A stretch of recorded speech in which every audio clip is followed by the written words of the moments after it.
बिस्मिल्लाहिर्रहमानिर्रहीम। अस्सलामुअलैकुम नाज़रीन कराम, नई वीडियो में आपको खुश आमदीद कहते हैं। पाकिस्तान की सियासत में कुछ भी किसी भी लम्हे हो सकता है। पिछले 1.5 साल से जो कुछ पाकिस्तान की सियासत में हो रहा है उसके बाद अब कुछ ऐसा नहीं होता जो आपको हैरान कर दे, क्योंकि एंडलेस पॉसिबिलिटीज़ हैं, बड़े बड़े सरप्राइजेज मिल चुके हैं, बहुत कुछ हो चुका है पिछले 1.5 साल के अंदर। और ये पिछला 1.5 साल पाकिस्तान की सियासत की पूरी केस स्टडी है। अगर इस 1.5 साल के अंदर आप पाकिस्तान के मसाइल, पाकिस्तान की सियासत के मसाइल को, पाकिस्तान की सियासत के दो पेज को समझ लें तो आपको पूरे पाकिस्तान की 75 साल तारीख़ और आज पाकिस्तान की हालत ज़ार क्यों है इसकी समझ आ जाएगी। इससे बेहतर आपको कोई और टाइम पीरियड नहीं मिलेगा जिसे आप स्टडी करके पाकिस्तान के तमाम मसाइल का हल निकाल सकें।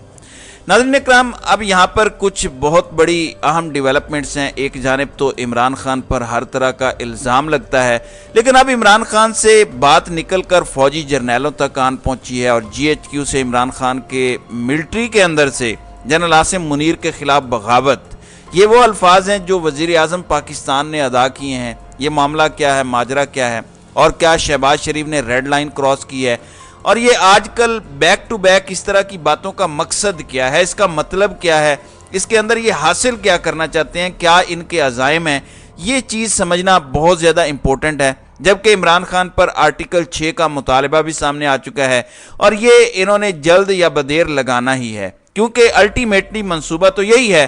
अब एक जानिब ये सारी कन्फर्मेशंस आ रही हैं, दूसरी जानिब खुर्शीद शाह ने ये स्टेटमेंट दिया है कि वज़ीर आज़म के लिए 5 नाम हमने शॉर्ट लिस्ट कर लिए हैं। इससे पहले ये तस्दीक सिर्फ PMLN की तरफ से आ रही थी। इन्होंने कहा कि 1 हफ्ते के अंदर अंदर निगरान वज़ीर आज़म का फैसला हो जाएगा। अब इन्होंने ये भी तौसीक कर दी है कि इसमें सियासतदान और ब्यूरोक्रेट्स दोनों हो सकते हैं। तहम किसी सियासी जो अब ओहदेदार निगरान वज़ीर आज़म जो है वो नहीं बन सकता। मतलब आप कोई ऐसा सियासतदान अपने जहन में ले आए जिसके पास अभी कोई ओहदा ना हो। अब वो कौन हो सकता है, किस तरह की शख्सियत होगी, that is going to be very important. फिर खुर्शीद शाह ने कहा कि 9 अगस्त को असम्बलियाँ तहलील कर दी जाएंगी, निगरान वज़ीर आज़म कौन होगा इसका हतमी फैसला PDM करेगी।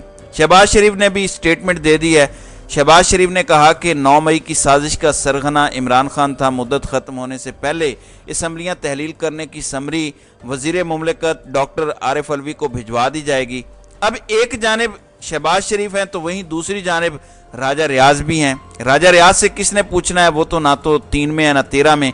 राजा रियाज इमरान खान के हवाले से जिस तरह की बातें पार्लियामेंट के अंदर खड़े होकर करते हैं, मैं समझता हूँ कि वो इंतहाई अजीब व गरीब और मायूब हैं। जाहिर है राजा रियाज की वर्थ एक अपोजिशन लीडर की तो है ही नहीं।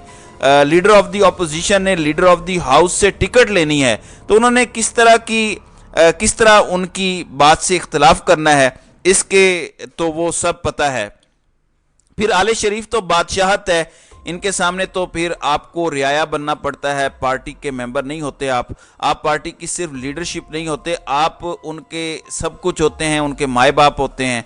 अब कौमी असम्बली में अपोजिशन लीडर या नाम निहाद अपोजिशन लीडर राजा रियाज का कहना है कि निगरान वज़ीर आज़म का मामला इलेक्शन कमीशन में जाने की नौबत नहीं आएगी। मेरी वज़ीर आज़म शहबाज शरीफ के साथ बड़ी अच्छी वर्किंग रिलेशनशिप है, हम किसी एक नाम पर मुत्तफिक हो जाएंगे और आपने होना ही है एक नाम पर मुत्तफिक। What other option do you have. वैसे आप देखें, अपोजिशन लीडर एक जमहूरियत में कहता है कि निगरान सेटअप ऐसा हो, बेशक 10 साल इंतखाबात ना हो, मुल्क के मसाइल हल होने चाहिए, ये इस वक्त सोच पाई जा रही है। फिर उन्होंने कहा कि निगरान वज़ीर आज़म के मामले पर शहबाज शरीफ के साथ कोई ज़िद की बात नहीं है। शहबाज शरीफ ने मुनासिब नाम दिया तो उनका नाम मान लूँगा। इंतखाबात 3 माह में होंगे या फिर 2 साल बाद होंगे, ये भी इन्होंने बहुत बड़ा इंकशाफ किया। फिर इन्होंने कहा कि जमहूरियत को देखना है तो इंतखाबात वक्त पर करवाने चाहिए। अगर आपने मुल्क की माशी हालत को देखना है तो फिर दूसरे हालात बहुत ज़्यादा संगीन और ख़तरनाक है। मैं तो इस हक़ में हूँ कि मुल्क को मजबूत करना चाहिए।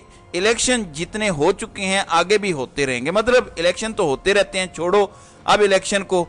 तो राजा रियाज को पता है कि अभी तो अपोजिशन लीडर की कोई गाड़ी भी मिली हुई है, कोई प्रोटोकॉल भी मिला हुआ है, اگلے الیکشن میں کیا کریں گے، نون لیگ کی ٹکٹ کی بجائے ساری سیاسی جماعتوں کی ٹکٹیں لے لیں. انہیں ریالٹیز کا نہیں پتا، انہیں گراؤنڈ ریالٹیز کا نہیں پتا.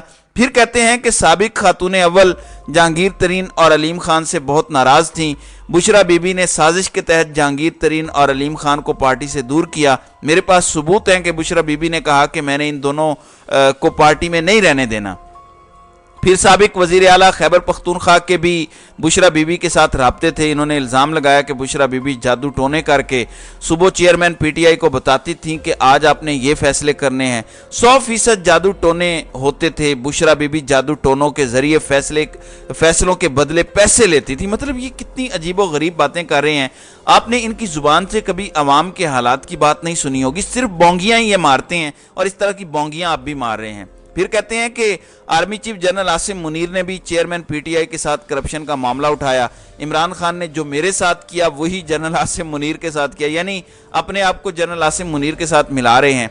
عمران خان مجھے ہٹا نہیں سکتے تھے تو مجھ سے ناراض ہو گئے اور عاصم منیر کا اسی دن تبادلہ کروا دیا. پھر یہ کہتے ہیں کہ آرٹیکل 6 کے تحت کارروائی سنگین غداری جس کی سزائے موت ہے. آرٹیکل 6 لگتا ہے تو پھر ایک سپیشل عدالت بھی بنتی ہے جو وفاقی حکومت بناتی ہے اور اس سپیشل عدالت کے ججز نارملی ہائی کورٹ سے اٹھائے جاتے ہیں اور یہ چیری پکنگ کی جا سکتی ہے اور یہ معاملہ جو ہے وہ خطرناک ہوتا ہے. آرٹیکل 6 کے تحت کارروائی اور پاکستان تحریک انصاف پر پابندی کا مطالبہ کرتے ہوئے ان کا کہنا تھا کہ پاکستان کے خلاف جو بھارت نہ کر سکا وہ پاکستان تحریک انصاف نے کیا. آرمی تنصیبات اور شہداء کے مجسموں پر حملوں کی ہر شہر میں ایک منصوبہ بندی کی گئی. تحریک انصاف پر پابندی لگنی چاہیے اور آرٹیکل 6 کے تحت کارروائی ہونی چاہیے. سویلینز آرمی کی حدود میں کیوں گئے؟ سویلینز کے خلاف ملٹری ٹرائل ہونا چاہیے.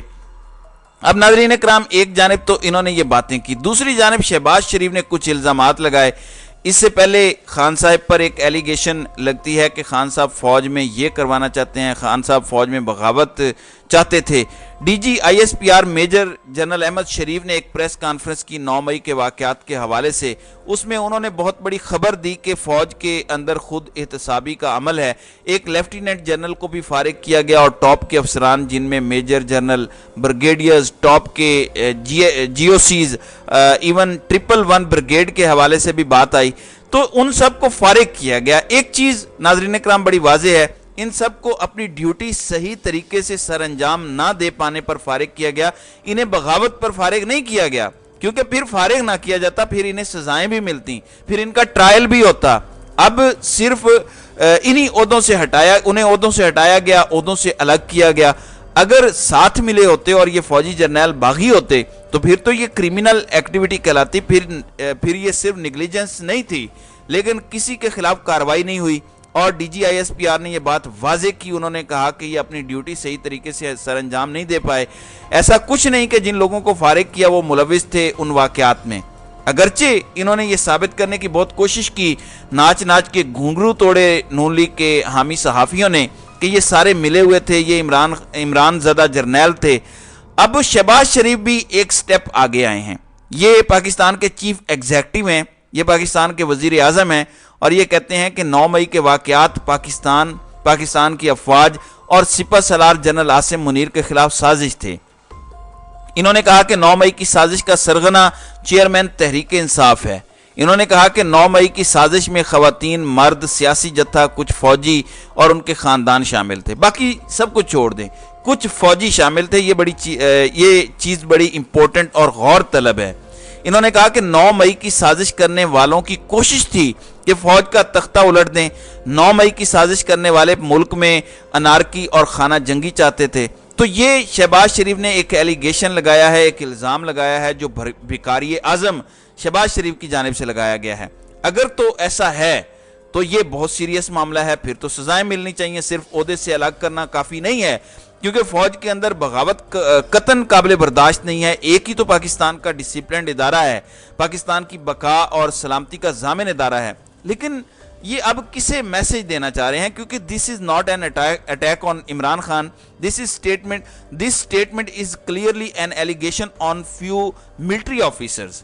اور اگر ایسا ہے تو پھر وہ اس وقت کہاں پر ٹرائل ہو رہا ہے قوم بھی جانے. पता चले किसने फौज के अंदर बगावत की है और इमरान खान के साथ फिर इसका लिंक इस्टेब्लिश किया जाए। अगर ऐसा है तो ये बहुत संगीन बात है, ये बहुत गलत बात है, ये नहीं होना चाहिए। फिर आप देखें ख्वाजा आसिफ ने जो रिसेंट बात की, अप्रैल 2019 में उन्हें ऑफर हुई कि इमरान खान की हुकूमत गिराते हैं। उस time DGISI general Asim Munir थे। रावलपिंडी में हलचल है इस पर, रावलपिंडी में ख्वाजा आसिफ मौजूदा वजीर दिफा की स्टेटमेंट पर हलचल है, और ये तो एक क्लियर एलिगेशन मौजूदा आर्मी चीफ पर भी लगा रहे हैं बैठ के। जुबान से निकली हुई बात अब वापस नहीं आएगी, अब इसके अपने अपने तर्जमे हो रहे हैं। अब ये काके बन जाएंगे कि नहीं ये हमारा मकसद नहीं था, अब ये तुक्के लगाएंगे कि नहीं मुझे लगता है कि ये जनरल बाजवा के कहने पर पैगाम पहुंचा, जनरल आसिम मुनीर के कहने पर पैगाम नहीं पहुंचा। इस तरह की जितनी ये बातें कर लें, नाज़रीन इकराम, इंस्टीट्यूशंस बहुत आम हैं इस मुल्क के, उन्हें कंट्रोवर्शियल ना करें, खास तौर पर सर्विंग ऑफिसर्स को कंट्रोवर्शियल नहीं करना चाहिए, ये अच्छा नहीं है। अब देखते हैं कि अंदर खाते चल क्या रहा है। मुझे इसमें ज़्यादा इंटरेस्ट है कि ये सब कुछ ये कर क्यों रहे हैं, असल इनकी गेम क्या है, असल इनके मकासद क्या हैं।